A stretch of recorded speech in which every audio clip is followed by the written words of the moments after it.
Early spring in the garden always feels like a quiet threshold. Nothing is fully awake yet, but everything is preparing.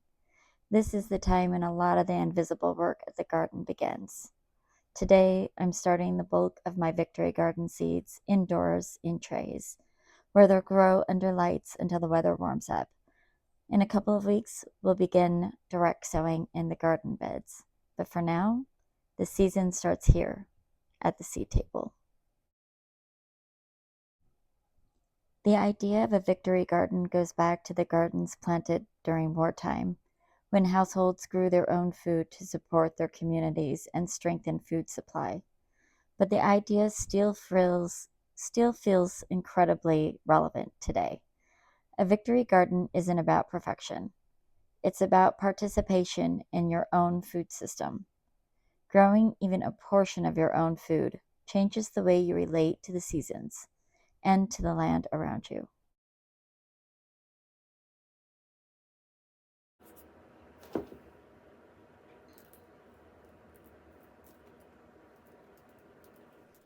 Hi everyone, welcome back to my channel. Today we're playing with all of our victory garden seeds and seedlings. We've had a fantastic week. We went and visited the Little Prince of Oregon Nursery, which is a wholesale nursery that is not open to public, but they had a 1 day only sale for hellebores and they're really beautiful things that we went and picked up a couple of hellebores plus a new blooming perennial for the poison garden, which I will share with you next week when we plant in the poison garden. And we'll talk a little bit more about the story behind the plant and why it's going in the poison garden. And then we planted some flower seeds, which I think these are going to be the last seeds that we start indoors for flowers.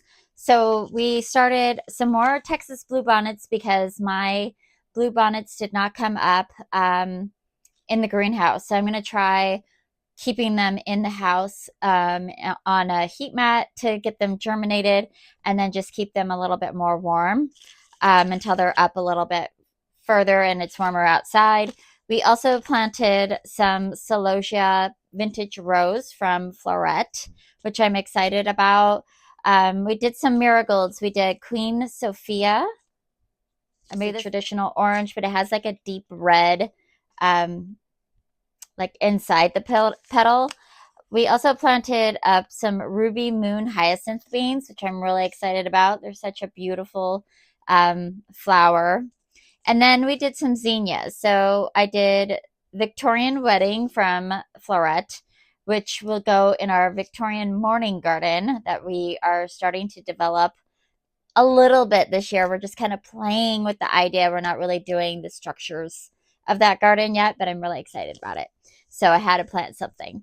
Then the zinnias, Giants of California, Queen Lime Blush, and Granny's Bouquet. And these, I planted a bunch of zinnias because I'm doing the Victory Garden.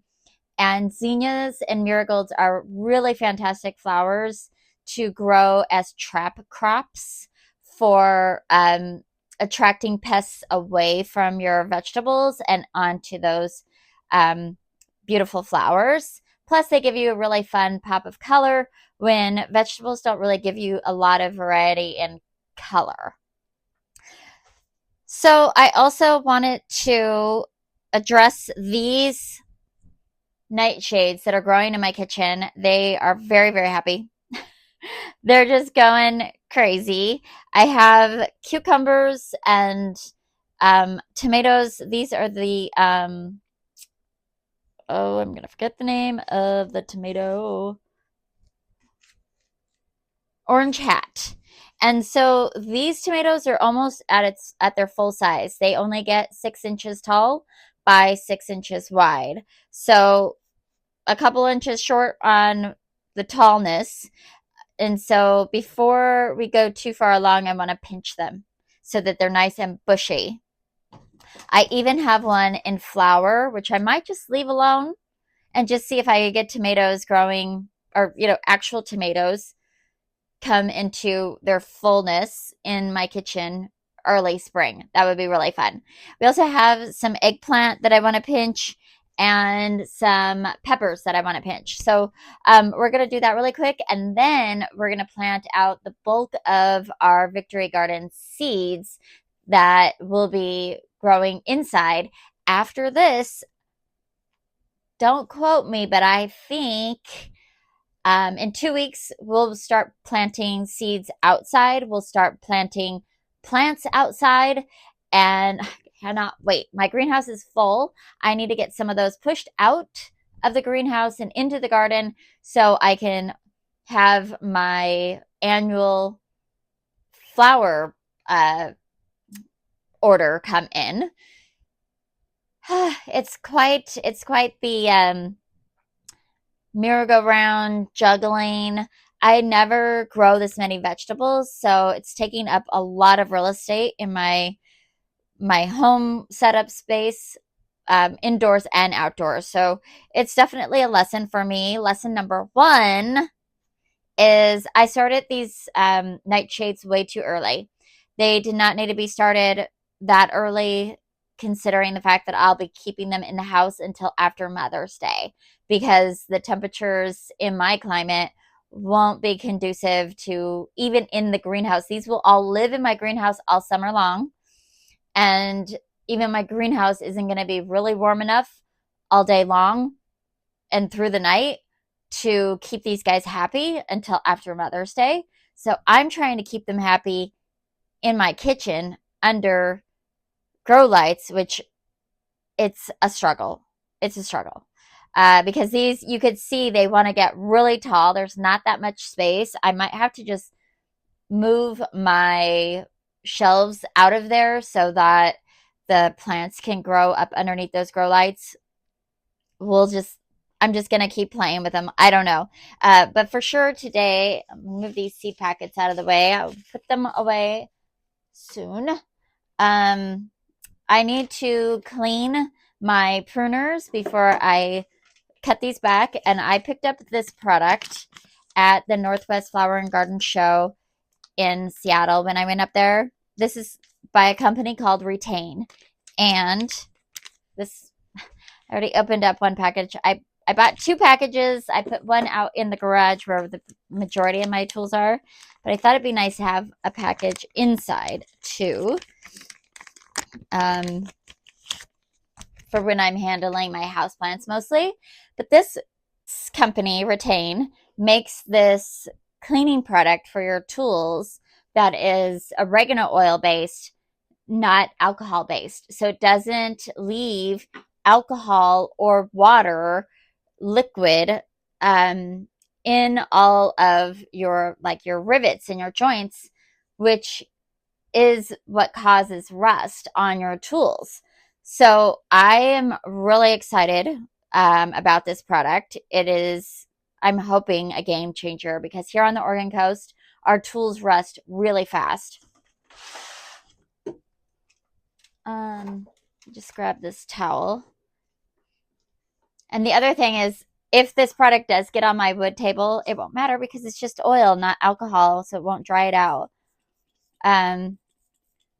So you can see my tool is kind of gummed up from working with houseplants recently. And I'm just going to wipe it right off. What I found outside was it really just cleaned it so fast. Look at that. It just cleaned it right up, like no problem. And really no residue. Little elbow grease on there. Yeah. So I am really impressed with that, because even when I'm using an alcohol-based product, I usually have to use it a couple of times and scrub at it and use it again, and before I really feel like my tool's clean. And this is just coming right off. And then if there's any residue left in, like, in the screws or anything like that, it won't matter, because the oil will just lubricate them and keep them nice and smooth. So I highly recommend using them. I can't wait to use it on like some hedge clippers or hedge trimmers, because those are really hard to clean in between stuff, and they really tend to rust because when you get liquid in there and it doesn't dry super fast, it will rust. So that's exciting. All right, so I've got these peppers. I've got two peppers in each container. These are the early jalapenos, and I am just gonna cut them down like that. Oh, you guys, it's so hard to do. Okay. Just gonna do it. And I don't know. Are pepper leaves edible? They don't smell like anything. I'm not gonna worry about it right now. Let me know in the comments below if we could like toss pepper leaves in like a stir fry or something. All right, and these are the same, I believe. No, these are shishitos. Oh, look, I broke this one. Okay. But I'm going to do the same thing. I'm just going to cut it down so that they branch. And this one looks like it's already starting to branch a little. So I'm just going to cut it down a little bit and just encourage really strong branching. The other reason that I'm doing that is just simply to keep them size controlled a little bit until I can get them out into the greenhouse. I like to pull them all the way out and really look at what I'm looking at so that I don't make any mistakes. You could see they're like bending because they don't have the greatest light. I'm so sorry.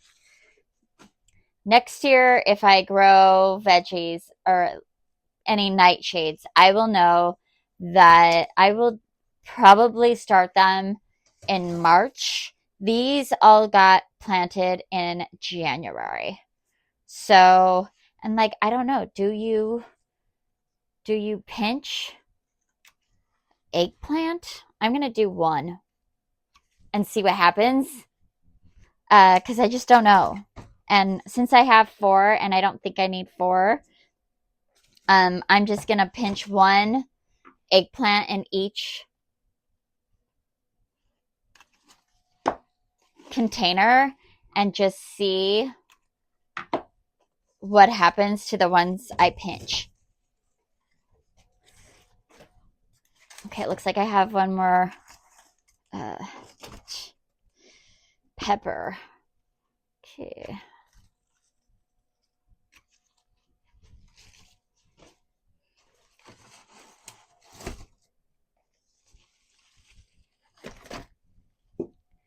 Okay.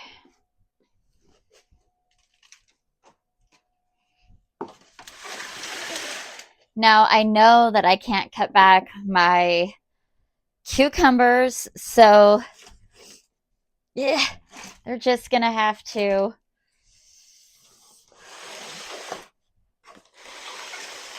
like live their best life as long as they can, I guess. I do know I can pinch back my tomatoes, so I'm gonna do that. This is the one has tons of little flowers. I'm gonna leave it alone. Maybe just take off the top that's not flowering yet. I'm just curious to see if I could get some tomatoes growing in the kitchen. Okay. These cuties. I grew these last year. They were such a great tomato and super prolific. They've just got these little tiny 1-inch orange tomatoes on them. They're so sweet. Sweet looking and sweet tasting. And yeah, they were just like producing like crazy. Really great tomato. And then what is this? This is another shishito, but it is definitely not as far along as those. Wonder if it's because it doesn't have as much soil. Now, if this was a little further along in the season, these tomato leaves are really fantastic to crush up, put in some water, and let it steep for a little while, and then use that water to spray your plants to discourage pests from hanging out in those plants. Not going to do that today. I do feel like I want to add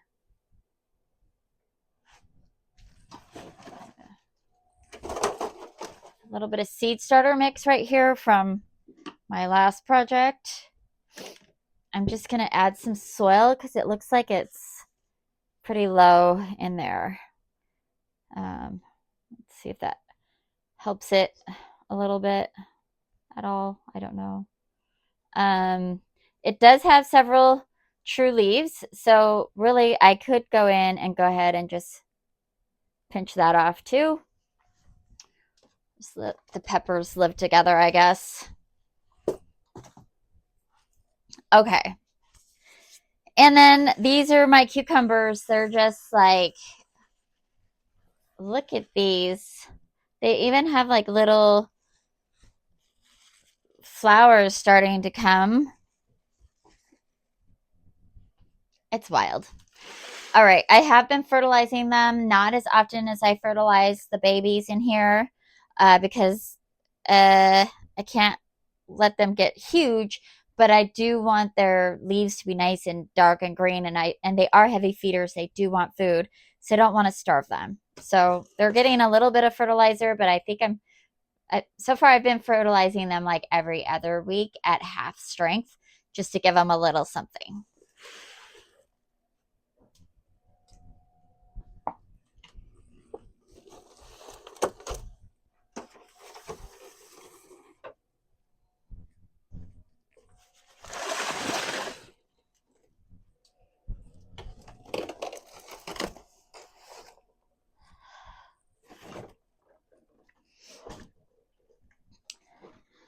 All right, so we are going to plant these up today.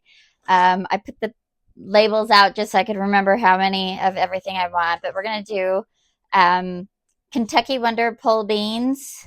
We're going to do 12 of those. We're going to do 6 winter squash honey boats. I've heard a lot of people love this honey boat delicata, so I'm excited to try it. We're going to do cauliflower snow crown F1 and a Trucus romaine lettuce and a Tom Thumb buttercup lettuce. We're also going to, I'm going to grab a couple more of these, but we're going to do some pumpkin winter luxury and pumpkin magic lantern. And then we're going to do corn cafe F1. And all of these vegetables that I'm growing this year are short season vegetables that should give me really good production, even though I have a very short growing season. It's a little deceptive because here on the Oregon coast, I'm in a zone 9A, which means my frost date doesn't come until late December, early to late December, sometimes not at all. We didn't get a true frost until mid-January this year. But I don't get a lot of heat. So nothing can really go out in the garden until after Mother's Day. So we're talking mid-May, end of May. And then I start getting really cold nights pretty quickly, and the sun starts disappearing early in the sky come September 10th. And so I just don't get a long season to grow the vegetables that want heat for like 120 days. My climate outside is in July, August. We get about 75, maybe 80 on a real warm day. But generally speaking, we're closer to 65 every day and 55 at night. So in the springtime, starting like right now, all the way through May, we're looking at like 55 in the day, 45 at night. That's pretty average for us. And so I just don't get all that like big heat to get the plants like up and going really quick and then starting to fruit. So I don't really get harvest until, late July and August and September. So, which is why I can grow things like lettuce and cauliflower this late in the season and know that by like June, I'll be harvesting my cauliflower and broccoli and cabbage. Um, and that'll make space for some other things. And my pumpkins and my corn, just like everybody, I won't be harvesting those until September. The pole beans, peas, yeah, all the beans, all the peas, those grow like crazy. Beets, radish, carrots, all those things. Root crops do really fantastic in my climate. We'll start planting our root crops in a couple of weeks. So let me grab a couple more containers. We're not doing a ton of pumpkins. 1, 2, 3, 4, 5 areas that we're going to be planting pumpkins and squash. So I'll be doing 2 pumpkin seeds per container just to give it some room to grow and see if both come up. So I think I'll do 2 containers of each pumpkin. And then all the rest of these are going in 6 packs. So yeah, let's get started. Let's get planting.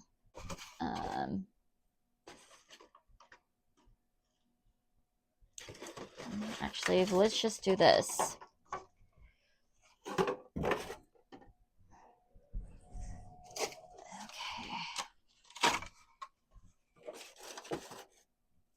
All right.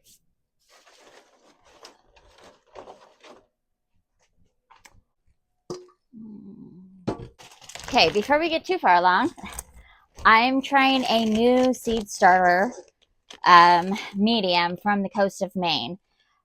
I did some research. I talked to this company when I was up in Seattle, and they were just like the best employees. I talked to 3 different people, and they were just super like available to answer all the questions. They just seemed like they really are so excited about their product. And yes, it is the coast of Maine. They are based off of the East Coast, and they're famous for their lobster meal that they add in as amendments to many of their different mediums that they have. But they have moved a facility over here to the West Coast, really nearby me in the Eugene area. And I'm really excited about it because they are, harvesting sustainably. Their mediums are all organic. They have a whole line of really fantastic things, soils and amendments and fertilizers, and I'm just really excited about them. So this is going to be my first time. They gave me this huge bag for free. Look at this thing. It's Omri's listed, which is really important to me. 16 dry quarts. That is just like enormous.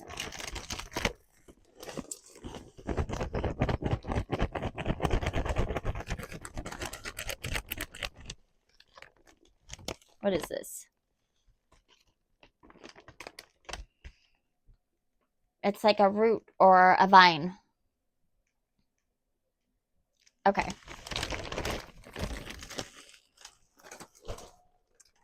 So what I wanted to just kind of do a little comparison, because this is what I normally use for my seed starting mix, which I've enjoyed for a long time, Jiffy. It's natural and organic, and I can pick it up locally. But what I wanted to see is the difference here, and hopefully we can get this on the camera. But the Jiffy has a lot more coconut coir, and the coast of Maine has a lot more organic matter, which will hold a little bit more moisture as time goes on. They definitely have a perlite heavy mixture, which Jiffy does as well, and I prefer the perlite because I have a very humid climate and my house is very humid. So it's really important that I have a lot of drainage. So that's good. And I'm not feeling a bunch of sticks. It feels very fine. It feels like a good seed starting mix. Even the perlite that they used is like this, the smaller pieces. There are a few like vine looking items in here, and I'm assuming that's from their compost of some sort. Oh, I did find one stick. So we'll see. We'll see how things go, but it's that's like a rock.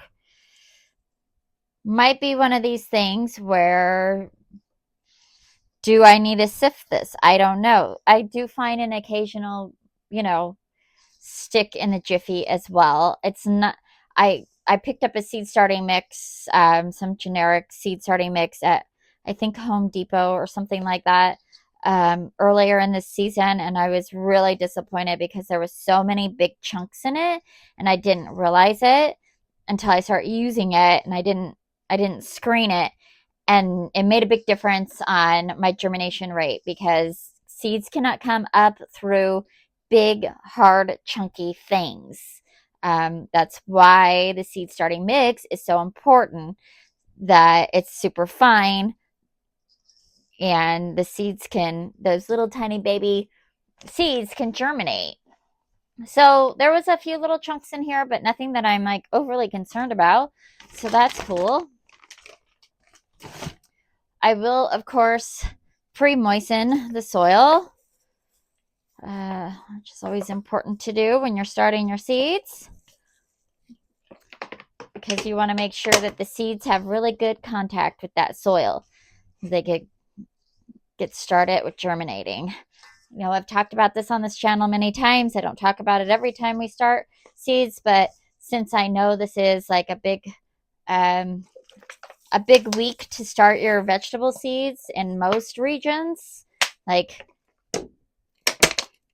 March in general is a pretty good seed starting month, I think, in a lot of areas. So I figure I just kind of give over a little info. So what I'm looking for is I don't want water dripping out of it. This is perlite dropping.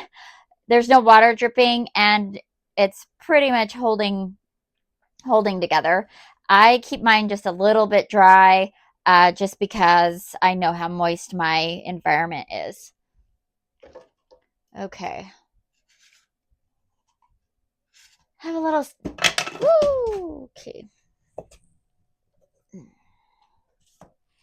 All right. I'm going to have a little sip of tea. We'll fill these trays and pop these seeds in.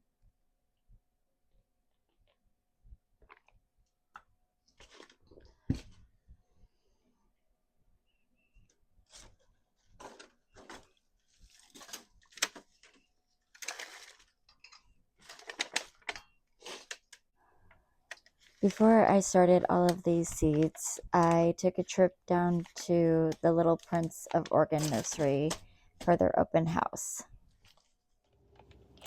Hi everyone, we're at the Little Prince of Oregon Nursery.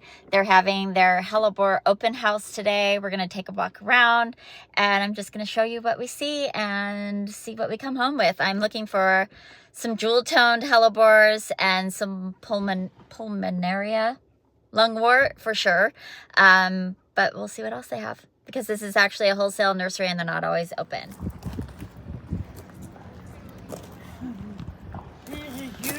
Strawberry begonia. Water miser. It's a stonecrop.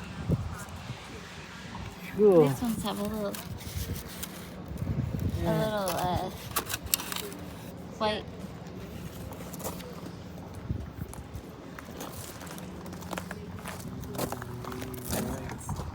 Moss.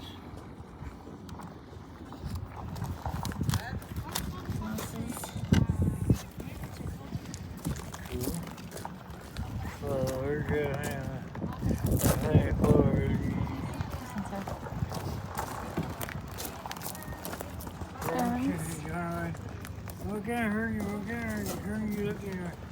You said you were looking for a kind of herd on. What's that? You said you were looking for a kind of herd. Oh, this is the autumn fern that I want. There you go. See there. These ones. Remember we got these for Julia's garden and they were like really deep orange later in the season. It's the other fern that I want is a ghost fern. Because obviously I need one.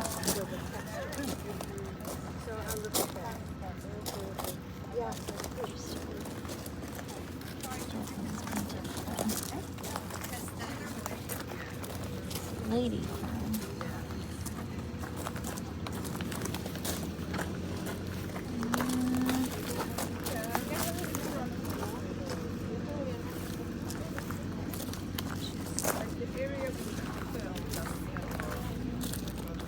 Dragon tail.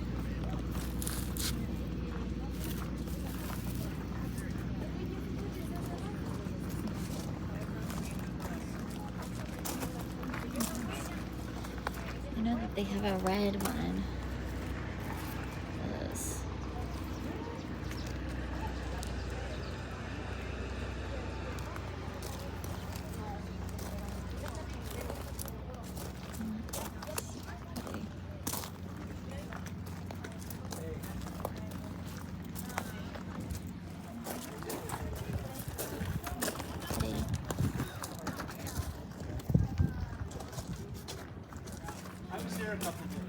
Time all the time.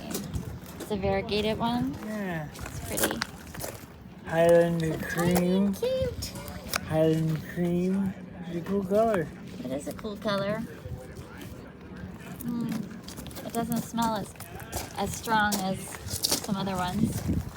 It's okay.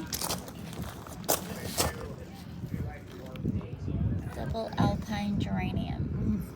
Footprints. Tiny. Footprints, it says. They're tiny. It's cute.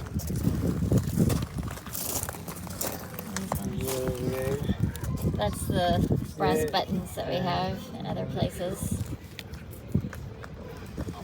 Here's some dead nettle lamium with the purple. Chartreuse. I know, I like these too. They really pop in the shade for sure. And these ones are super tall. Look at how long that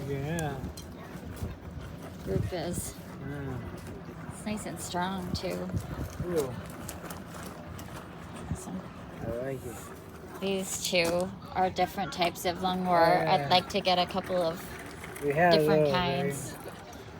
Well, I mean, we have some, but is this the...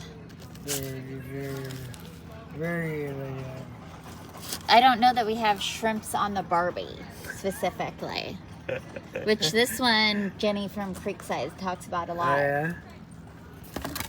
And then this one is different because it's a lot, it's not as spotty. It has that, comes out like this, and then it has this kind of thing going on. So that's, and this one has pink and blue.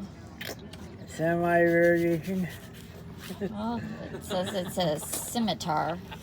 Silver scimitar. Cool. What's this one? It's a wild, oh, that's wild ginger. That's cool. Don't see that very often. This is dwarf goatweed versus the taller stuff. They have over here primulas. The whole primula thing 2 we were for talking 10. about? The whole primula thing we were talking about? How all the primroses are all primula? Sedums.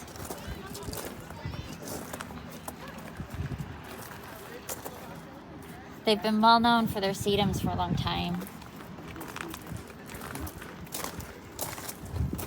But what is this with the little orange flower? I don't know, they're cute. Geraniums, they're all geraniums. Oh, this is a jam. Yeah. This is the right least you do. Send part shade, May through August. I don't usually see this like true color, yellow, yeah, I mean orange, like a orange. Yeah, I agree. Clear orange, I guess I you call agree. it. It's cool. Have ice plants, right? Oh, creeping fox. Oh, little hosta. How can they another lilies? Plantain. Oh, plantain lily. Isn't that what? A plantain lily is a hosta. They are a top of hosta. That's what a plantain lily I know, is. I didn't say that. Okay.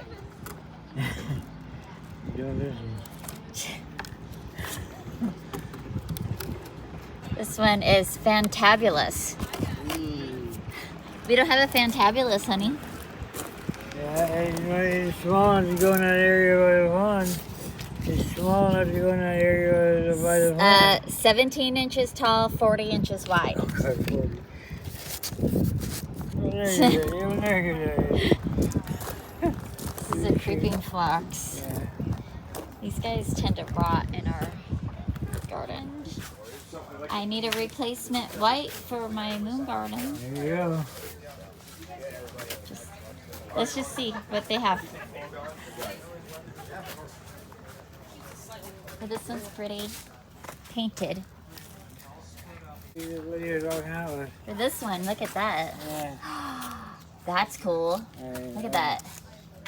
I like that. I like this. I like And then it fades to a cream. I like this. I like it. There's an amethyst gem. Yeah. Let me see. They're all. I mean, there's that one, but this is other one. Yeah. That's a faded one. This one's. Oh, I love the black diamond. Look at that one. God, this is dark on So pretty. This is dark alone. I like the amethyst double. The eyes here, they're pretty here. Okay. Rose quartz looks good too. Remember, we want some like jewel tones. There's another white one. Ooh, I think it's I like this one. Yeah. Look at that. Yellow with the purple tips. It's neat. The moon garden on it more too white. And then it does. ages. Oh, what a neat apricots. Not this round.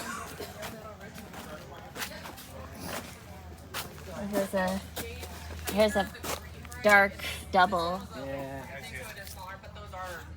It's pretty. Beautiful. Oh, this is a dark double too, but shorter.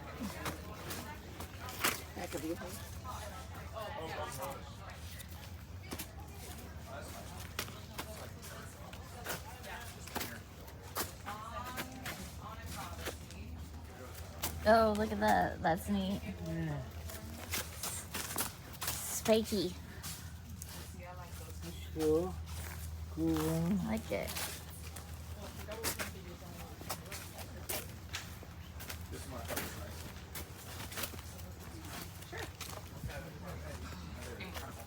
I like these ones. They've got a lot of blooms on them. They're like per plant. Yeah. They stand out really nice in the shade too.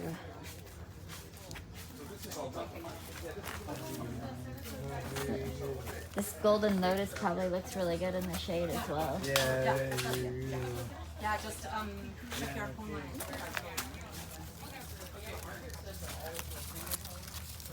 It's pretty. Yeah.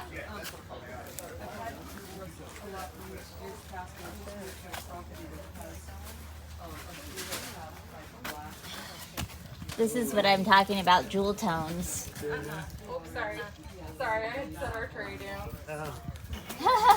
I keep parking it everywhere. And then every Peppermint ice. Look at all the color variations. No, I love that too. over the entire thing, including the flowers, it will not affect the flowers. That's so fun. Will Have all the different colors in one a little bit more plant. susceptible to it. And Versatile.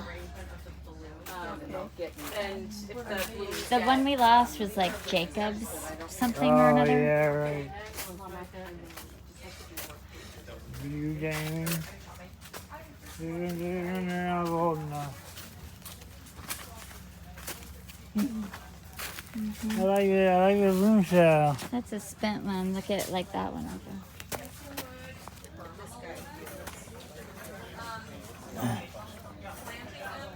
Oh, I like those. Pretty. I like that. You can see pearl.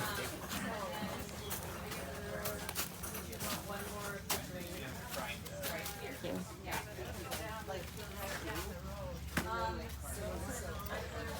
It's pretty. And was gorgeous. Gorgeous. And I think that's the one we looked at earlier, remember? Because the younger blooms are pink and white. Okay.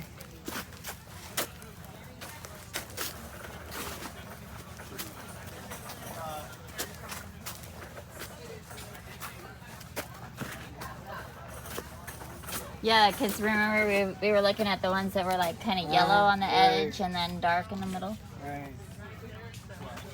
Sunflower.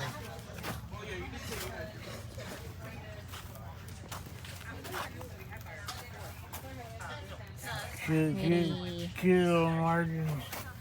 I like the purple Yeah. margins.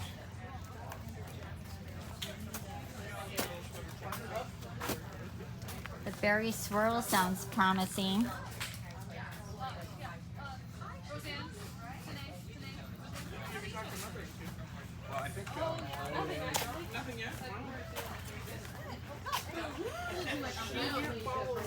That's more, oh, that's cherry blossom. Yeah. Like, they're Here bright. you. Wait, so now your daughter here. Okay.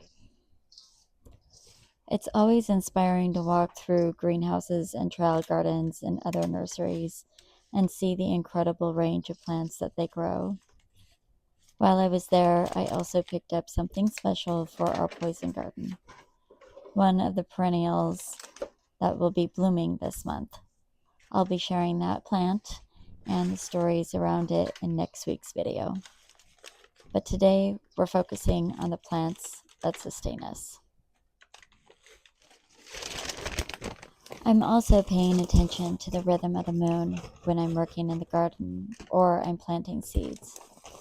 Right now, we're in the waning gibbous phase, a time just after the full moon. Traditionally, this phase is associated with refining systems and planting with intention.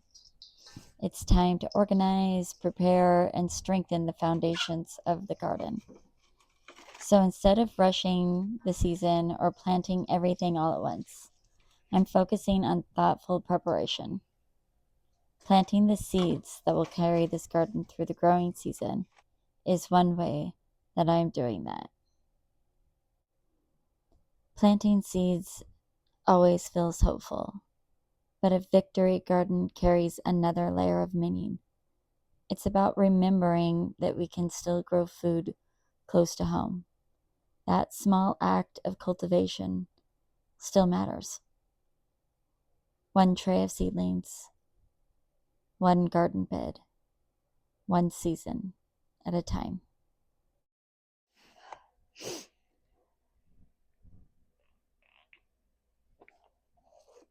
You may notice that the majority of these plants or these seeds are from Territorial Seed.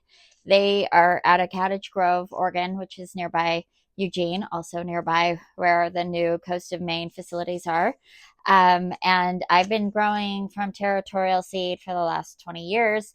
They are a fantastic company that is locally grown, and they just do a really fantastic job on their packaging is beautiful, customer service is fantastic, their germ rate is great, and all of their plants or their seeds or plants are bred to, be really productive in the Pacific Northwest.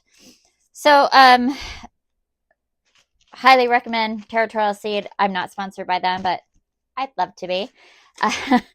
And then I also have these pole beans, and these are actually from my local library. Our book library has a seed library in it, which is really fun because if you have seeds that are about to expire or seeds that you didn't really love anymore, or you didn't love it that season and you'd like to pass it on, or maybe you grew, like this year I grew a lot of blue flowers. I don't intend to grow all those blue flowers again. So all the seeds that I have left over from this growing season will likely go to my local library, and somebody else can grow them later. So they have these little packets, and it tells the expiration date on there and a little explanation. And then they have their own little label to indicate that it came from the library and not, like anybody else. So this says that we can direct sow them, which I will probably be doing that as well in a few weeks. But they get 6 feet tall. And it does say that you can soak them overnight, but I find that I don't really need to do that. And then days to maturity is 66, which is really nice. So what's going to happen here is I'm going to go ahead and, oh, there's not that many in here. Well, I'm going to go ahead and do just one of these actually, and then I will use the rest to direct sow to have a succession harvest. So we'll use this tray for something else and not worry about it today. Now these bean seeds, it doesn't say how far they go, but the general rule is to put them twice the depth as they are tall. So that's what I will do. Beans are a pretty good size. And okay, I'm just going to start the hole so I can see where I'm going.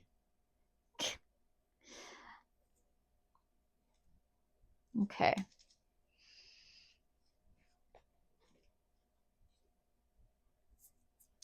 And they look just like a bean, like a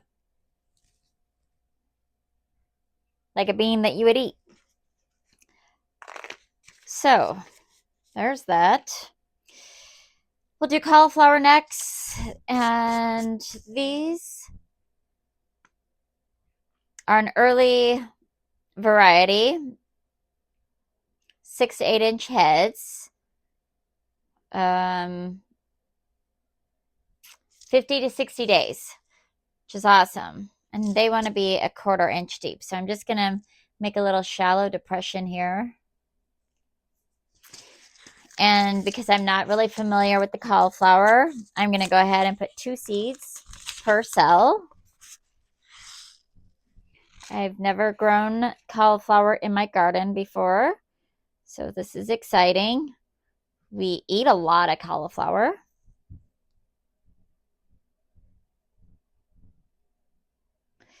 The thing is the broccoli and the cauliflower get very large as plants. Like their leaves are really big. Says we thin them to 12 to 24 inches apart, which is, that takes up a lot of real estate when you have a small garden.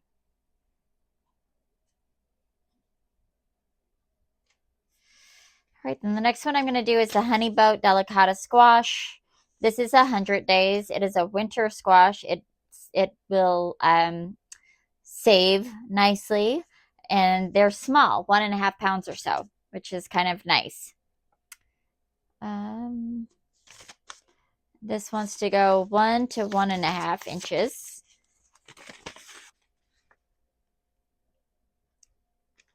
Okay, so we're going to put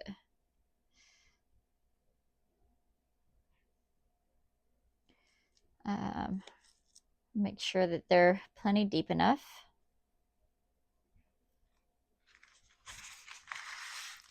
And they look just like a pumpkin seed, like something you might eat.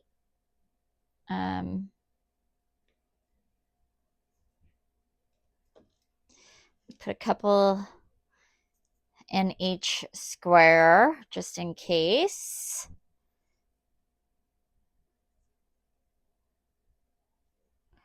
I don't know that I need 6 of them, but maybe I do. I don't know how many squash you get per plant. I don't know these things. Okay. Then this is the lettuce. 35 to 50 days.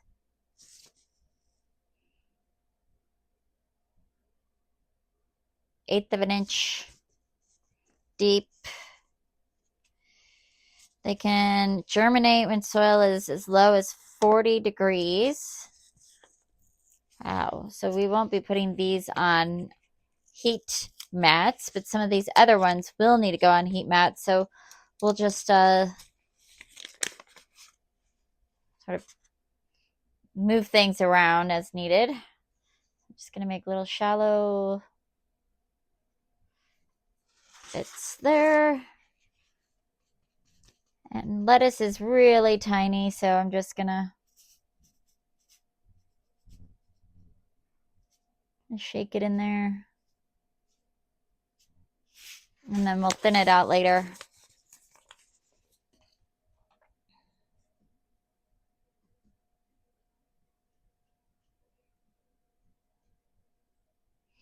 And then the romaine wants to go also 1/8 of an inch.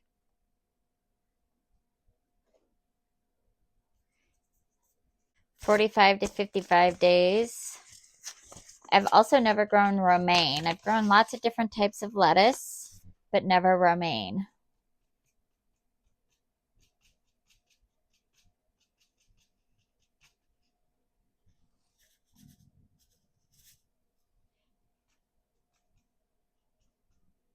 I will admit that other than a Caesar salad, I'm not a fan of romaine actually. But I wanted to try growing it. It's a beautiful plant. I've seen it growing before. Even in the grocery store, they are really pretty. And I've never grilled it before, so I want to try that if I get enough to grill. Okay. Let's see. Corn. Soil temperature 65 to 85 degrees. Indoor sowing is not typically recommended, but I'm going to try both. Mostly because they don't like their roots disturbed. So you want to put these 1 to 2 inches down. And they just look like dried up corn kernels, as you might expect. Well, the question is, does the plant come from the pointy side? Corn does not like cold, wet soil. Okay. Well, I don't know. We're just going to plant them 2 inches, like they said. Seeds are pretty good about righting themselves if they're planted the wrong direction. And because they only want, or because they don't like their roots disturbed, and I will be planting them directly outside, I'm only going to put 1 kernel in each cell.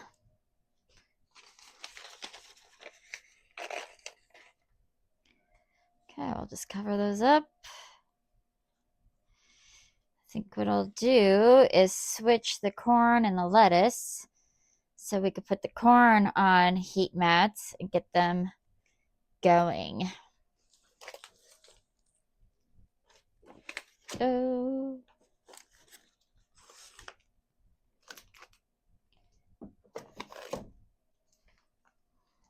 Okay.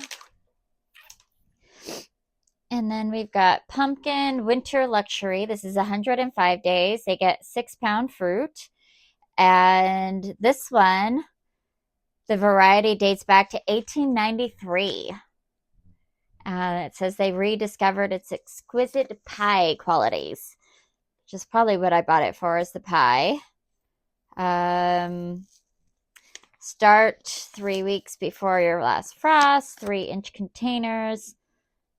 Carefully transplant, don't disturb the roots, or direct sow. They germinate 65 to 85 degrees. You thin them to 4 feet apart. So I'm going to actually just put 2. They just want 1 inch down. Okay. I'm going to put 2 seeds per container. And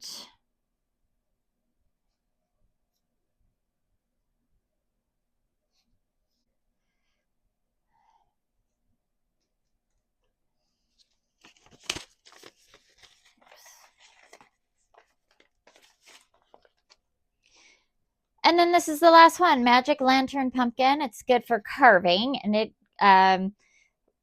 it's supposed to be ripe in 95 days. It gets 16 inches tall by 12 inches wide. It's kind of like a Cinderella. We're familiar with the Cinderella variety. 16 to 24 inches, or 16 to 24 pounds. It says that its vigorous, compact vines suit smaller gardens and exhibit exceptional tolerance to powdery mildew. All things that I need in my raised beds, humid climate, yes, and short growing season. Also 1 inch deep. And we're going to do the same thing, just 2 per container.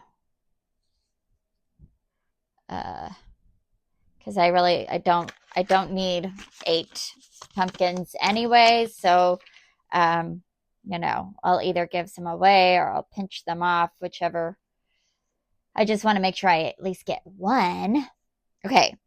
The beans also don't need a lot of heat. So I'm actually going to move my pumpkins over here. That way, hopefully, it's a tight fit.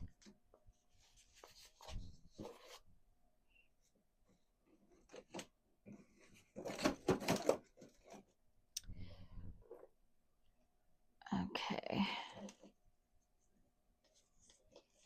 Have any space for things? Okay. All right, then I always like to top all of my seeds off with vermiculite. That's important. It's important for me because it prevents dampening off, which is really common. Like these are going to drop, so I'm just going to grab them first. Don't want them to fall. Okay. Because I have such a humid climate inside and out, the vermiculite has 100% changed my seed starting experience. I could not get them past a 2-inch growth point in the past. And as soon as I learned about the vermiculite trick from Laura at Garden Answer, I tried it. I was like, okay, I'm going to give seeds one last try. That's it. I'm not going to do it again. It's frustrating. It's a waste of time and money. And every single seed did fantastic that year. And every year after, I've had just really great luck with it. So I do not skip this step, even for things that maybe aren't prone to dampening off. And it helps with other fungal diseases. It also helps a little bit with moisture retention, which is nice.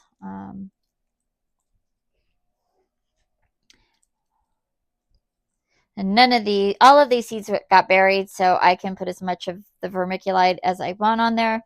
But generally speaking, a lot of light can come through this vermiculite. So even when you're working with seeds that need light to germinate, you could still use vermiculite. Okay.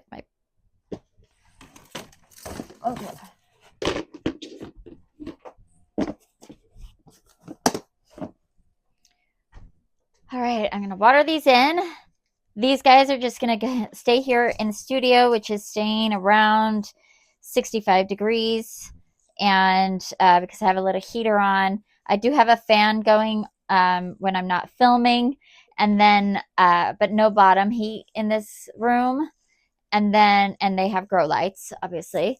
And then this one I will put in my kitchen dining room space, which does have a bottom heat setup, so that we could get these off to a good running start.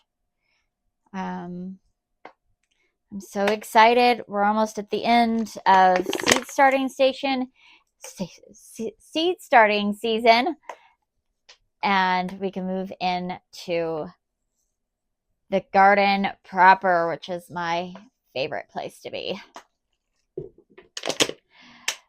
All right, everyone, that is going to do it for today's video. Make sure that if you want to see what we plant in the poison garden next week, you are subscribed and you like this channel so that you are notified every time we post a new video. And we'll be planting that up next Wednesday. And in the meantime, enjoy some other videos that we pop up here throughout the week. I hope that you have a great afternoon, and I hope that you keep celebrating your life. Bye.